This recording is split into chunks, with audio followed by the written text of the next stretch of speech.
Now to the extreme drought in the West and signs of fatigue when it comes to cutting back. In March, California saw its highest water usage for that month in 7 years. Kana Whitworth is at Lake Mead in Nevada, which provides water to millions of people in 3 western states. Good morning, Kana. Robin, good morning. So behind me, you can see the Hoover Dam. And when that was created, it built the largest reservoir in this country. And each passing day, Lake Mead is reaching a new and historic low, putting the West at risk, not just of losing water, but our ability to create hydropower and grow food. This morning, the water level at Lake Mead, the largest reservoir in the country, has dropped to an all-time low. Authorities say each day, the lake that provides irrigation and drinking water to 25 million people continues to decline due to climate change. There is more and more realization that what we're seeing is unprecedented. Over the weekend, skeletal remains discovered by paddle boarders. It was kind of freaky. We had to keep questioning ourselves if this was really real or not. There's still many secrets that the lake will unveil as the water goes down. Low water levels also revealing a water intake pipe. You can see back there in the distance, that is a water intake valve built for nearby Henderson, and you can see it was built for high water. By summer's end, the Bureau of Reclamation anticipates water levels dropping to a critical point. We're losing water right now, 1.5 feet a week right now. California had the driest January, February, and March ever recorded, yet they had the highest March water use since 2015. And George, we have to keep in mind here that conservation is incredibly important because most of the fruits and vegetables grown in this country rely on that water. They sure do. Okay, Kana, thanks very much.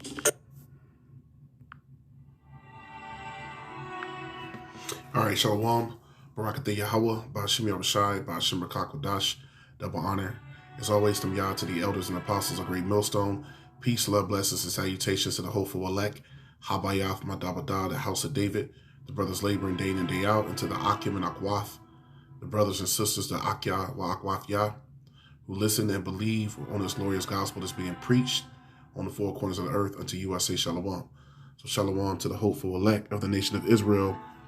This is Brother Sagalah coming back with a quick lesson, all through the spirit and power of Yahweh Hashem Yahushai by Hashem Rakakodash.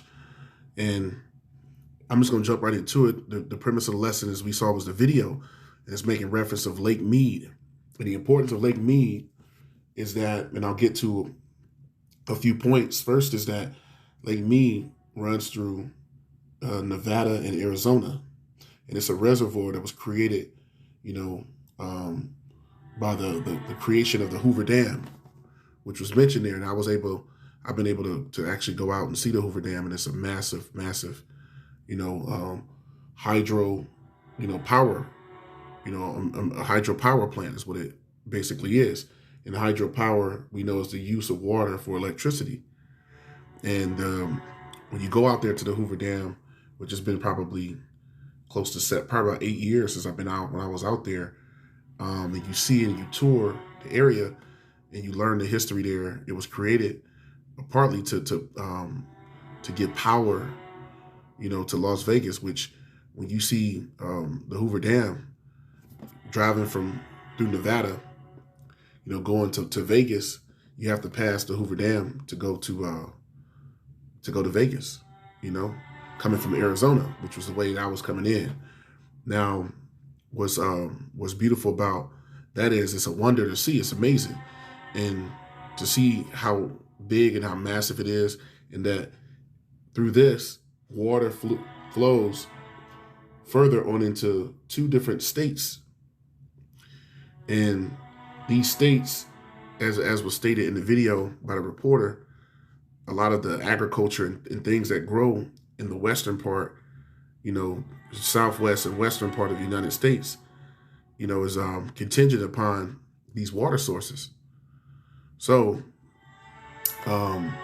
this region, it doesn't rain a lot in this region, that southwest region. Even over in California, Southern California, there's a saying that it never rains in Southern California. So it's a very dry, climate. But the importance that California, which is right over, just another bordering state over a few hours from Vegas is like 5 hours you can get to California. And California makes up about 13%, of all the U.S. agriculture, and 2/3 of the production of fruit and the nuts that's produced. 2/3 of it is produced in California. Now you also have Florida that produce, a certain amount of produce, but California on the West Coast produce the most and is the most valuable, because when you get into, the economics of it, of the agriculture, it's over $1 trillion, right? That's produced, annually from agriculture that comes from the United States. Now, of that, once again, California is in the forefront of all states that produce, the most, hundreds and hundreds and hundreds of billions of dollars of that 13% overall. Now that we see that, these states, these Western states, are not able to produce a lot of, water, and it doesn't rain much, and ways to continue to, keep their crops going, so on and so forth. They use these dams, and now you got these dams that are falling very fast. Now it says 12 feet is falling by year. Now when you read a little bit of this, I'll get a little bit and get a few precepts and close it out. It says federal officials have a sobering forecast for the Colorado River Basin.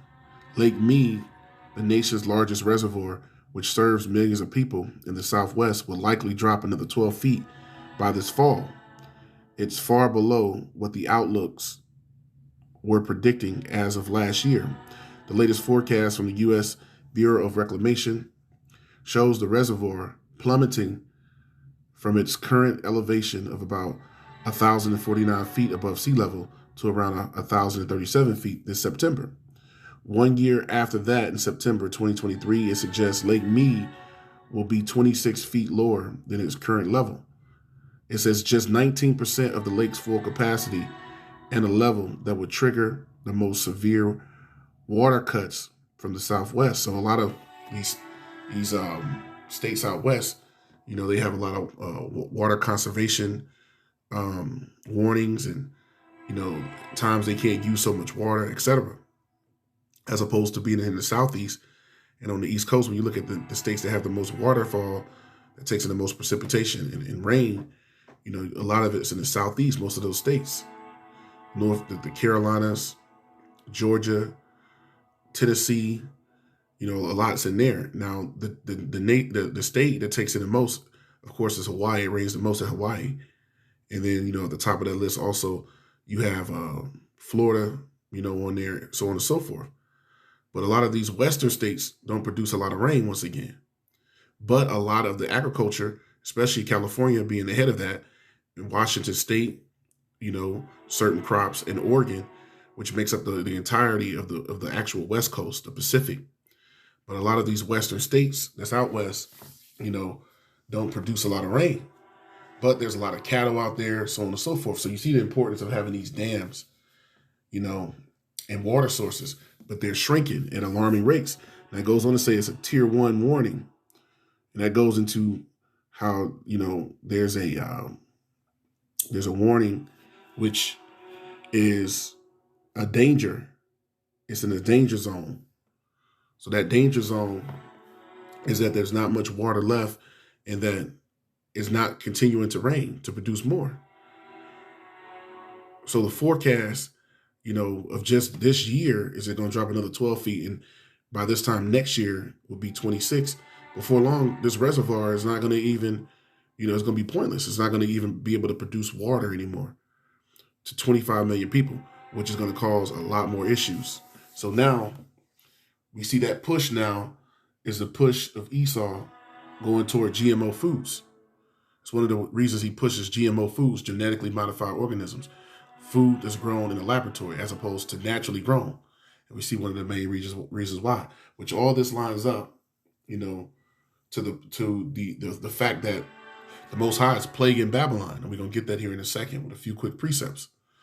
The Most High is plaguing Babylon. And he said that he would do this in the last days for all of the evil and wickedness that these devils, these Edomites, and all the blood that's on this land, right? All the innocent blood is crying unto the Most High. Now, once again, agriculture accounts for over $1 trillion, of America's GDP. So it's a very important part of what makes this country run. Hey, it takes food to live, if nothing else. But it's a very key and vital part, because America doesn't produce a lot of things. It doesn't make a lot of things. So with the advancements of technology, and the sciences, America is far behind the leading countries of the world in that area. So one of the few things that it does produce is agriculture, and cattle and food. So even that's being played. Now, what's the importance of that? The importance of that, is that the Most High is plaguing Babylon, and we are at the end of Esau's rule. Because it tells you in the scriptures that the Lord is coming to play, is coming to destroy them that destroyed the earth, which are the Edomites who are ruling the earth. As we know, Job 9:24, the earth is being given into the hand of the wicked.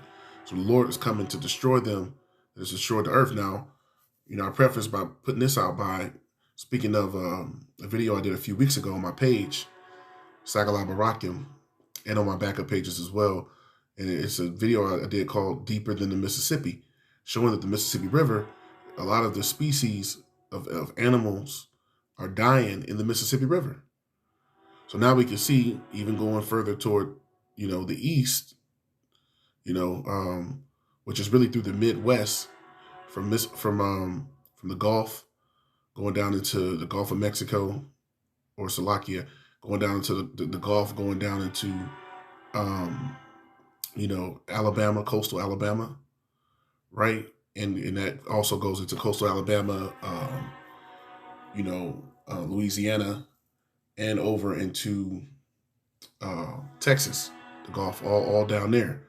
That Gulf, the Mississippi goes from there all the way up to Minnesota.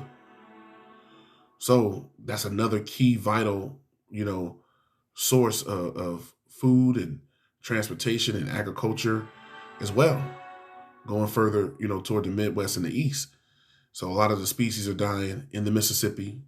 And then we're seeing the same thing going on with, this water source that's so vital in the West. So this is the Lord Yahweh Bashem Yahushua, and I want to put emphasis on this, plaguing Babylon the Great, which is America. These are the plagues the Lord promised that would come. Now, when you go back into ancient Egypt, the 5th plague in ancient Egypt was the plague of the cattle, and livestock, which the Lord is doing that again now, because a lot of cattle and livestock, they're not going to be able,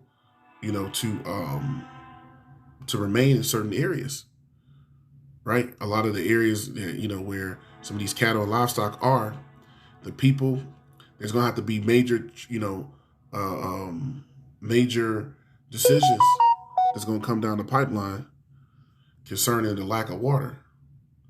So without water, people die, cattle die, food dies. So this is the Lord bringing a drought like he did in ancient Egypt. So that 5th plague, once again, was the plague of the cattle and the livestock. So we're seeing that all over again.